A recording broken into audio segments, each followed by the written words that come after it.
Once again, students, welcome you all in my YouTube channel Physics with Anil Arora. Students, Unit 1, Unit 2, Unit 3 बहुत ही important है और उसके very important questions मैं आपसे पिछले अपने 3 वीडियो में शेयर कर चुका हूं। आज हमारी बारी है यूनिट 4। विद्यार्थियों, यूनिट 4 में हमारे 2 चैप्टर हैं।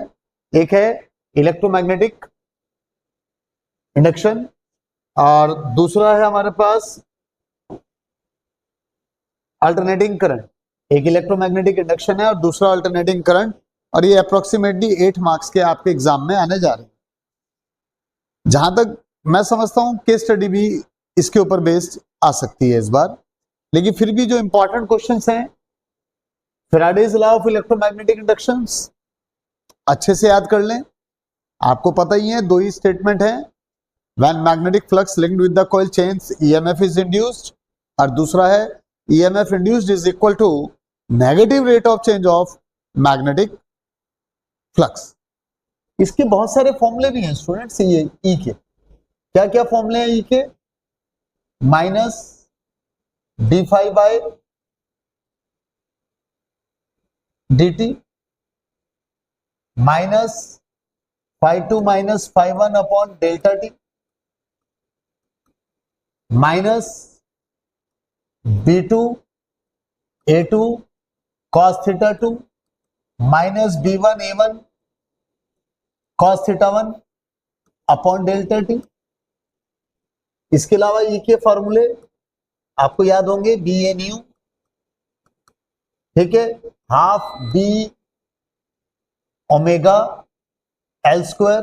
मतलब ई के जितने भी फॉर्मूले आपको लग रहे हैं वो सब इसके साथ साथ आप याद कर लें। इनके ऊपर बेस कभी एक आध नंबर का न्यूमेरिकल भी आ जाता है। दूसरा स्टूडेंट्स, नेक्स्ट डेरिवेशन जो आपने याद, डेफिनेशन याद करनी है, वो है लेंजिस लॉ। लेकिन लेंजिस लॉ का सबसे इंपॉर्टेंट कंसेप्ट क्या है कि डायरेक्शन ऑफ इंड्यूस करंट, और डायरेक्शन ऑफ इंड्यूस करंट निकालना 1 नंबर का हर साल एग्जाम में आता है। उसकी प्रैक्टिस अच्छे से कर लें। लेंजिस लॉ तो याद ही हो, लेकिन साथ में लेंजिस लॉ का जो 1 मार्क का क्वेश्चन आता है to determine direction of induce current, वो भी अच्छे से पढ़ लें। म्यूचुअल इंडक्शन की डेफिनेशन, सेल्फ इंडक्शन की डेफिनेशन, और इसकी यूनिट क्या होती है, क्या होती है इसकी यूनिट? हेनरी। ये सब कौन कौन से फैक्टर्स हैं जिन पर ये डिपेंड करता है? मैग्नेटिक फ्लक्स यूनिट होती है इसकी, मैग्नेटिक फ्लक्स की यूनिट है वेबर। तो इस चैप्टर की ये तो डेफिनेशंस याद करनी है, और डेरिवेशंस में आपको करना है कोएफिशिएंट ऑफ म्यूचुअल इंडक्शन का derivation. m is equal to mu naught n1 n2 l a, याद है सबको? और इसको प्रूव करने के लिए आपको शुरुआत कहां से करनी है? Phi upon I, phi upon I, ठीक है। इसी तरह से coefficient of self induction L is equal to phi upon I, आपको आता है mu naught n square L A, coefficient of self inductance का फॉर्मूला, ठीक है।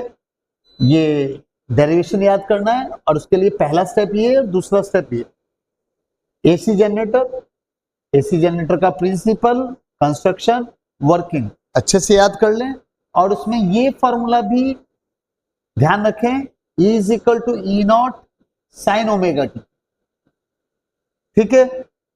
इंड्यूस ईएमएफ, ये रहा इंड्यूस ईएमएफ, ये सब इंड्यूस ईएमएफ के फॉर्मूले हैं, ये सब इंड्यूस ईएमएफ के फॉर्मूले यहाँ पर, ठीक है। और करंट, करंट आपको पता है I इज इक्वल टू क्या होता है?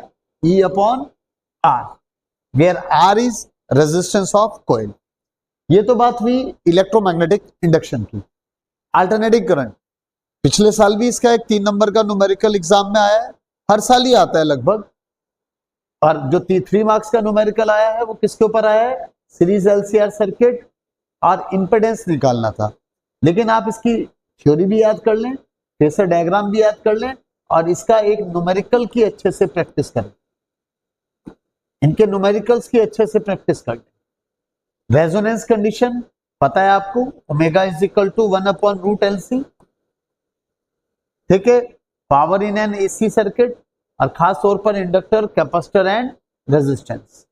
Average power associated with series LCR, power factor. और पावर फैक्टर आपको पता ही है किससे डिनोट करते हैं हम, cos फाई से। ठीक है स्टूडेंट्स, ठीक है, ये ट्रांसफार्मर भी आप इससे अच्छे से पढ़ लें। ठीक है, ट्रांसफार्मर में इसके साथ साथ आप एनर्जी लॉसेस, ठीक है, ये अच्छे से इसके एनर्जी लॉसेस भी पढ़े अच्छे से। ट्रांसफार्मर का प्रिंसिपल आपको पता है, म्यूचुअल इंडक्शन। तो इस तरह से स्टूडेंट्स ये बात हुई 4th यूनिट की। और अगला वीडियो जिसमें मैं बताऊंगा यूनिट 5 इलेक्ट्रोमैग्नेटिक वेव्स और यूनिट 6 ऑप्टिक्स, इसके इंपॉर्टेंट क्वेश्चंस बताऊंगा। लेकिन स्टूडेंट्स डायग्राम की प्रैक्टिस जरूर करें, मेरे चैनल को सब्सक्राइब करते रहें और अगला वीडियो जल्दी मैं आपके पास लेके आ रहा हूं। Thank you students, thank you very much.